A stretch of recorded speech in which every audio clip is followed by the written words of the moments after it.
Hello everyone, welcome back to my channel. तो आज मैं आपके साथ अपने historical function fan fiction love on the edge का 6th पार्ट शेयर करने जा रही हूँ। अगर अच्छा लगे तो लाइक कमेंट और शेयर ज़रूर करिएगा और चैनल को भी सब्सक्राइब ज़रूर कर लें। तो चलिए पार्ट स्टार्ट करते हैं।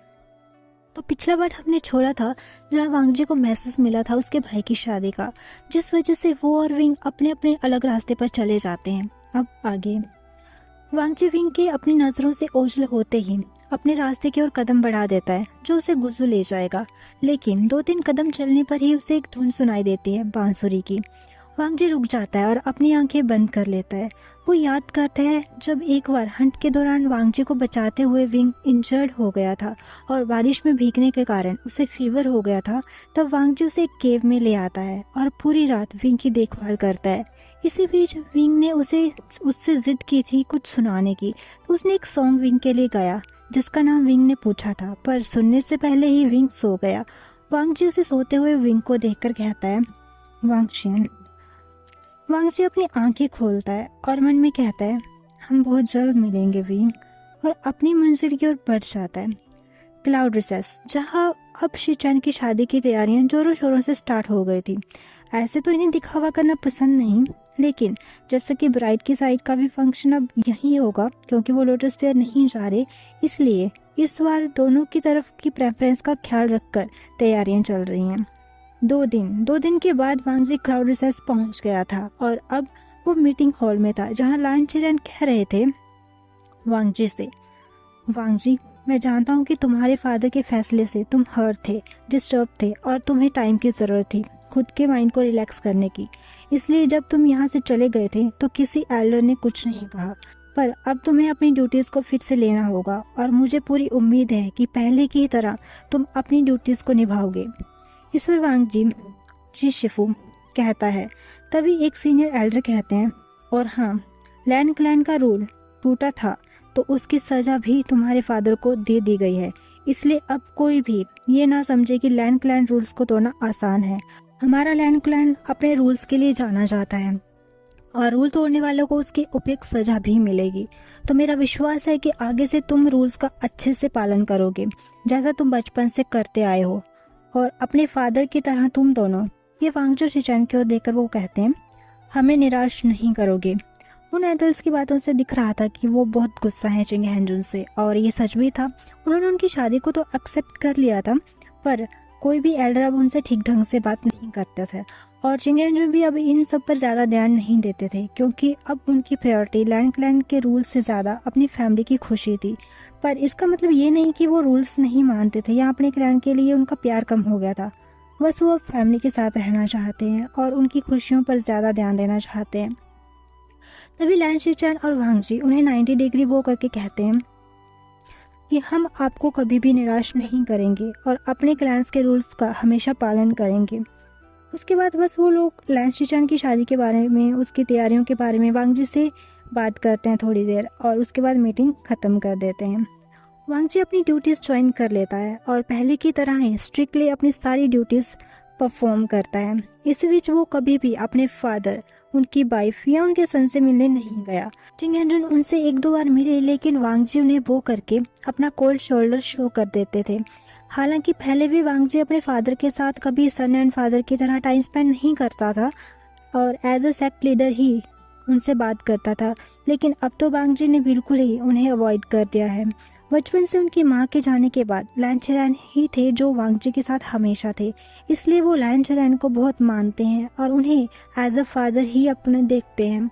और लैन चिरैन भी अपने नेफ्यूज से बहुत प्यार करते हैं, हालांकि वांगजी से वो कुछ थोड़ा ज़्यादा प्यार करते हैं क्योंकि वो जानते हैं कि शिचैन के पास तो उनके फादर थे बट वांगजी के पास कोई नहीं। पता नहीं क्यों, पर बचपन से ही वांगजी की उसके फादर से बिल्कुल भी नहीं बनी, और उसकी मदर की डेथ के बाद तो वो सिर्फ वांगजी के लिए एक सेक्ट लीडर ही बनकर रह गए, और अब तो कुछ भी नहीं। यही सोचते हुए चिंग हेंजुन वांगजी की ओर देख रहे थे जो अपने अंकल के साथ चल रहा था एज यूजुअल, अपना कोल्ड फेस लिए, बिना किसी एक्सप्रेशन के, बिना किसी इमोशन के। चिंग हेंजुन की आंखों में से एक आंसू गिर जाता है। चिंग हेंजुन जो कि सबसे दूर एक कॉटेज में अपनी वाइफ के साथ रहते हैं, शिचैन की शादी की तैयारियों के लिए, जो कि अभी 2 दिन के बाद ही है, हेल्प करने के लिए आए हुए थे और अभी कॉटेज वापस जा रहे थे। तभी उनकी नज़र वांगजी पर पड़ी। वो एक गहरी सांस लेते हैं और अपने कॉटेज की ओर निकल जाते हैं। दूसरी ओर लैंचरन कहते हैं, वांगजी, कल से गेस्ट आना स्टार्ट हो जाएंगे, तो तुम्हें खास ध्यान रखना है, सब ठीक जाए और कोई हमारे क्लाइंट्स के रूल्स को ना तोड़े। मैंने सबको समझा दिया है, पर तुम्हें ज़्यादा ध्यान रखना है। तुम सेकंड शेड ऑफ गुस्सो हो, इसलिए तुम पर ज़्यादा रिस्पॉन्सिबिलिटी है इस चीज़ की। इस पर वांगजी कहता है, आप चिंता मत करिए शिफू, मैं अपनी ड्यूटी अच्छे से निभाऊंगा। तभी लैंचरन कहते हैं, मैं जानता हूँ, मुझे तुम पर पूरा विश्वास है। वांगजी नोट करता है। लैंचरन अपने रूम की ओर चले जाते हैं क्योंकि रात हो गई थी और 9 बजने वाले थे। वांगजी आज नाइट पेट्रोलिंग पर था, तो वो क्लैन में चक्कर लगाने चला जाता है। रात के कोई 11 बजे थे। वांगजी को क्लाउड रिसेस की एंट्री गेट से महसूस होता है कि बैरियर टूट गया है, तो वो उस तरफ चल पड़ता है। लेकिन तभी वांगजी चलते चलते एक पेड़ के पास आकर रुक जाता है, जो कि एक बहुत बड़ा ट्री था। लेकिन वांगजी को उस ट्री पर से कुछ आवाज़ आ रही थी, तो वांगजी अपनी गर्दन ऊपर करके उसे देखने लगता है। लेकिन जैसे ही वो ऊपर देखता है, तभी उस पेड़ से कोई नीचे गिर जाता है या फिर कोई छलांग लगा देता है और वो सीधा वांगजी पर लैंड होता है। इस तरह से जैसे कि गले लगाने की पोजीशन में वो इस तरह से वांगजी पर गिरता है। वांगजी 2 कदम पीछे हो जाता है, पर खुद को बैलेंस कर लेता है। वो इंसान जो ऊपर से नीचे गिरा था, वो डर के मारे अपनी आंखें बंद कर लेता है और गहरी गहरी सांसें लेने लगता है। उसकी गर्म सांसें वांगजी की गर्दन को हिट कर रही थी।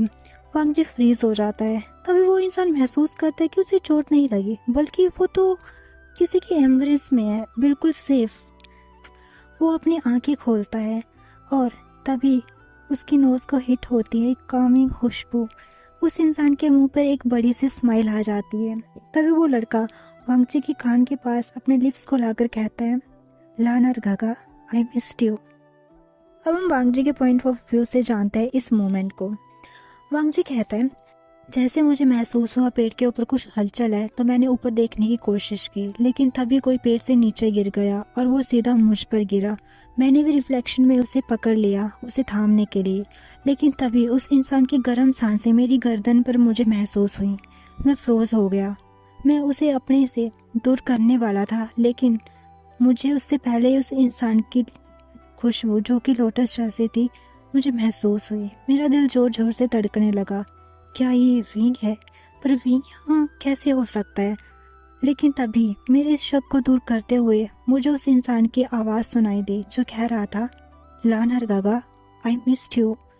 तभी मैंने कहा, विंग। मुझे बहुत वार्म फील हो रहा था, लेकिन तभी विंग मुझसे अलग हो गया। मैं इतनी जल्दी इस वार्मनेस को खोना नहीं चाहता था, पर मैं कैसे विंग को।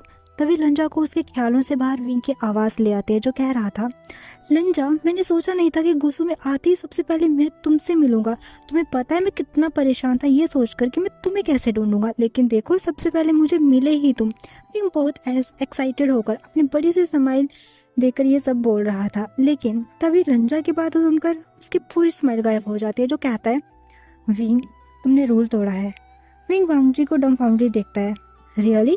मतलब पहली बार विंग गुस्सो आया है और अपने बेस्ट फ्रेंड से मिल रहा है, और आते ही हालचाल पूछने की बजाय विंग कह रहा है, सॉरी वांगजी कह रहा है, विंग तुमने रूल तोड़ा है। तभी विंग कहता है, सीरियसली लंजा, मैं तुमसे इतने दिनों बाद मिल रहा हूँ और तुम कह रहे हो कि मैंने रूल तोड़ा है? और वैसे भी मैं तो यहाँ पर पहली बार आया हूँ ना, मुझे यहाँ के रूल्स नहीं पता, और वैसे मैंने तो अभी तक तो कुछ किया भी नहीं, तो ऐसे कैसे मैंने कुछ रूल तोड़ दिया? इस पर वांगजी कहता है, क्लाउड रिसेस में 7 बजे के बाद आना मना है विंग। तभी विंग अनोइंग सा फेस बनाकर पाउट करता है और बोलता है, लंजा, मैं यहाँ पहली बार आया हूँ, इस बार मुझे माफ़ कर दो ना, आगे से मैं ध्यान रखूँगा, प्लीज़ लंजा। वांगजी विंग की प्लीडिंग को इग्नोर करता हुआ इससे कहता है, अभी तो बहुत रात हो गई है, मैं तुम्हें गेस्ट रूम में ले जाता हूँ, तुम्हारी पनिशमेंट मॉर्निंग में डिसाइड होगी। तभी विंग अपनी बड़ी बड़ी आंखें करता हुआ बोलता है, पनिशमेंट? लंजा, कह दो कि तुम मुझसे मजाक कर रहे हो, तुम अपने प्यारे से इकलौते फ्रेंड के साथ ऐसा नहीं कर सकते। वांगजी कहता है, यहाँ हर रूल तोड़ने पर पनिशमेंट मिलती है विंग, तुम्हें भी लेनी पड़ेगी। यह कहकर वांगजी विंग की स्लीप पकड़ता है और गेस्ट रूम की ओर चलने लगता है। विंग कहता है, लंजा, अपने दोस्त पर मर्जी दिखाओ, मैंने तो सोचा था कि तुम मुझे मिस कर रहे होंगे, लेकिन देखो तुम आते ही मुझे पनिशमेंट देने की बात कर रहे हो। लानर गागा, क्या तुम सच में तुमने मिस नहीं किया? वांग जी जो समझ नहीं रहा था कि क्या बोले, वो विंग को देखकर बहुत खुश था, लेकिन थोड़ा डर भी गया था कि अगर कोई विंग को रात में आते उसको देख लिया होगा तो कुछ बड़ी पनिशमेंट ना दे। तो उसने सीधा विंग को रूल्स का बोल दिया ताकि विंग याद रखे यहाँ पर रूल्स फॉलो करने पड़ते हैं, अदरवाइज पनिशमेंट मिलेगी। एंड ऑनेस्टली वांग जी नहीं चाहता कि विंग को कोई पनिशमेंट दे, इसलिए वो जल्दी से विंग को गेस्ट रूम में ले आता है। तभी विंग उससे मिस करने की बात कर रहा था। हाँ, लंजा ने बहुत मिस किया पर वो बोल नहीं पा रहा था, उसके मुंह से बस यही निकला, रेस्ट विंग, मॉर्निंग में मिलते हैं। और ये कहकर वांग जी विंग को गेस्ट रूम में छोड़कर चला जाता है।